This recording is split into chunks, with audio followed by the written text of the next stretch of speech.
Hello there, and welcome back to War Thunder. Today, the first impressions on the very beautiful Italian premium jet 9.0 battle rating, the G.91 R4, and how beautiful it is. Stunning to look at, really nice skin, and then also 4 air-to-air missiles. Yes, please. But it sounds too good to be true, and in fact, the air-to-air missiles are as much of a problem as they are a benefit. So today's video, first impressions on the G91, which seems to be used by the Portuguese Air Force. I don't really know the story about the plane, but it doesn't really matter because you buy it as a premium, you want to play it to then get to the top tier jets like the G91 YS or the other Tech Tree planes. So is the plane worth it? How do you fly it? And how does it stack up to the competition? How does it fare in the meta?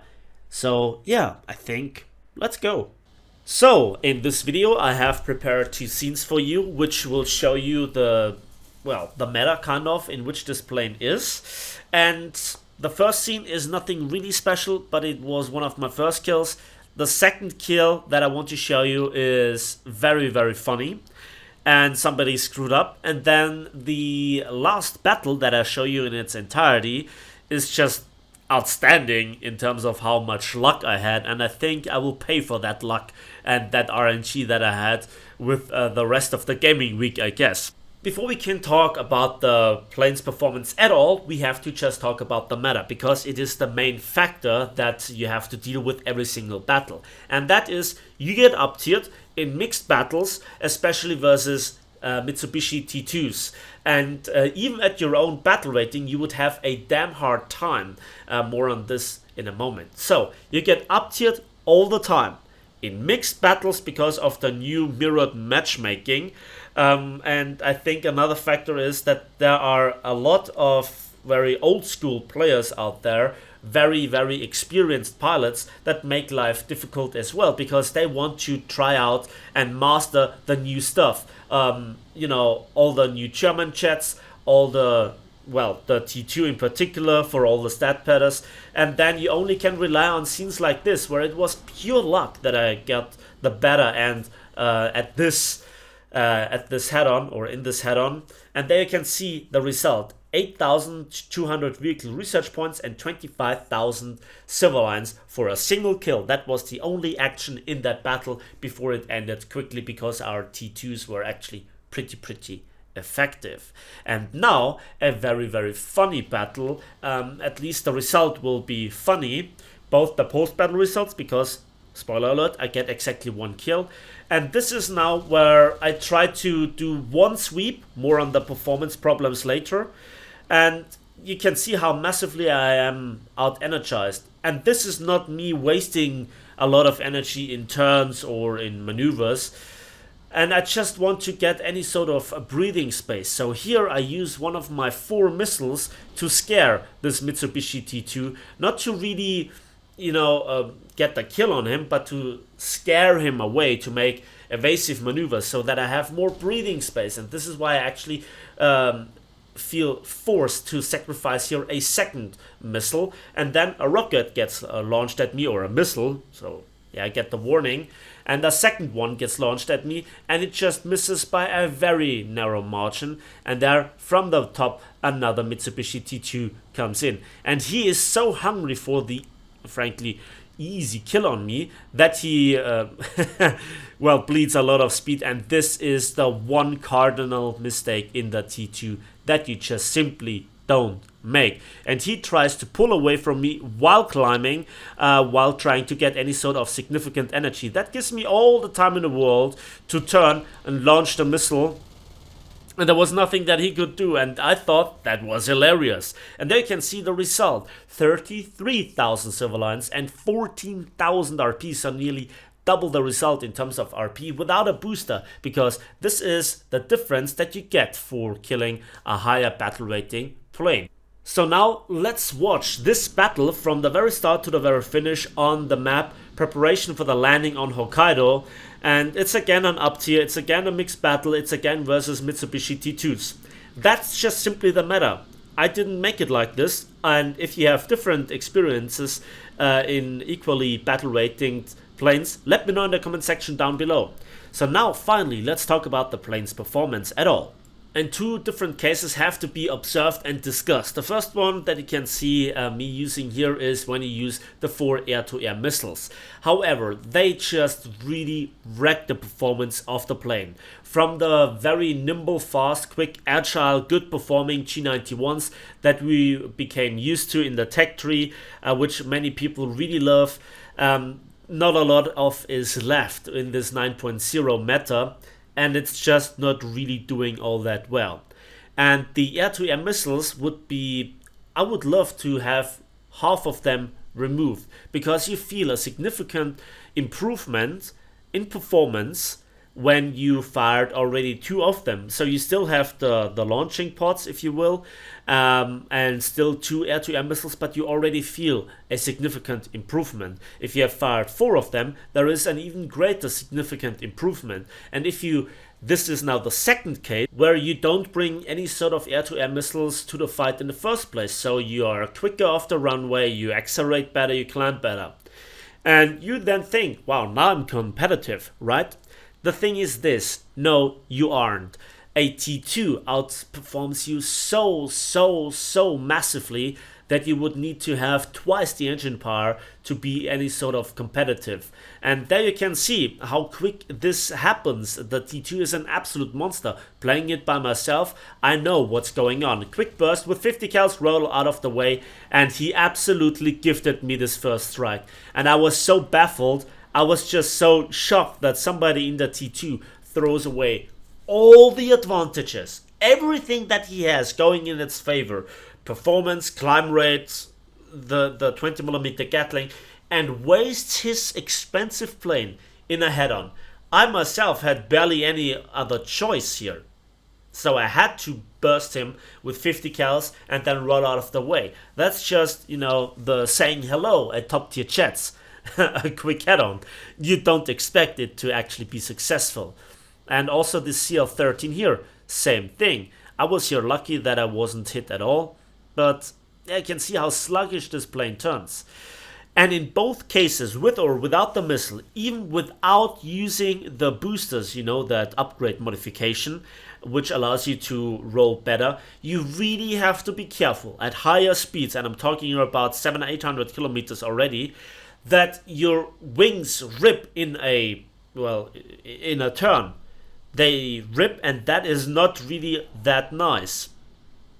So here I try to stick with the team as a support aircraft. I try to hold my energy. I look into the mirror. Yeah, there is a CL-13A that's just cutting the distance. So I had to turn, and this is what you find yourself. You just have to do the evasive actions versus better performing jets. That kills even more performance, and that's just not really working out for you. And you can see how long the turns take.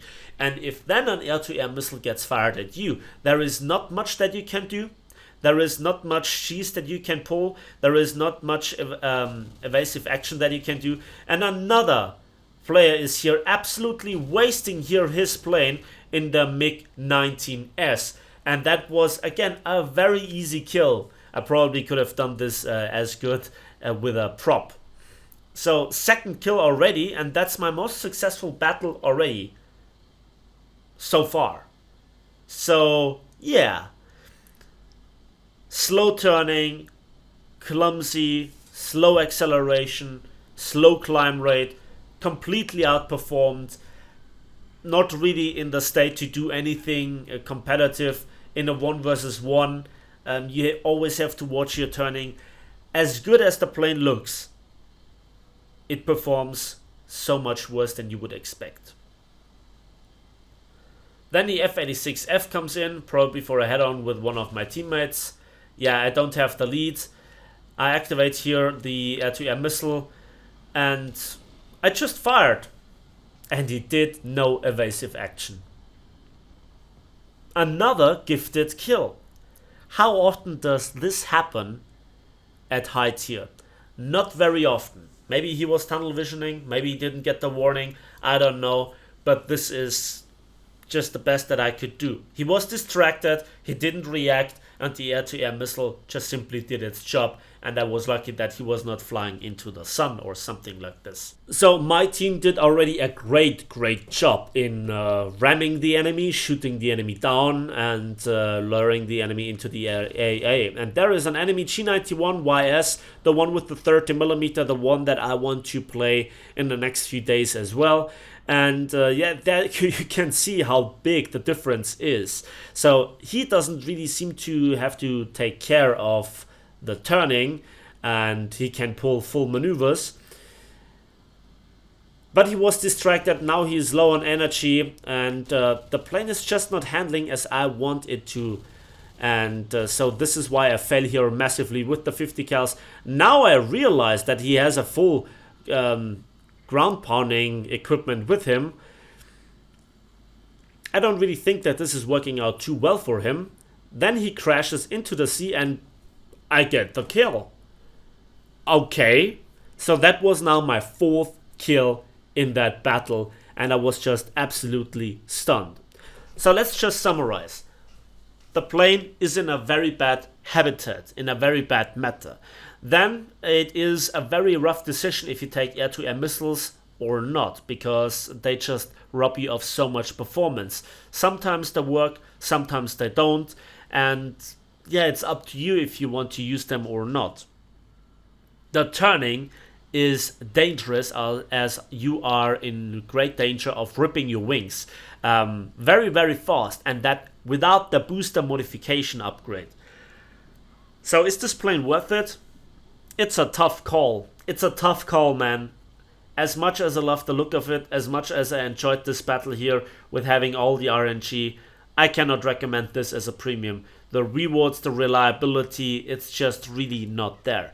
There is nothing too wrong with this plane, it's just at the wrong place.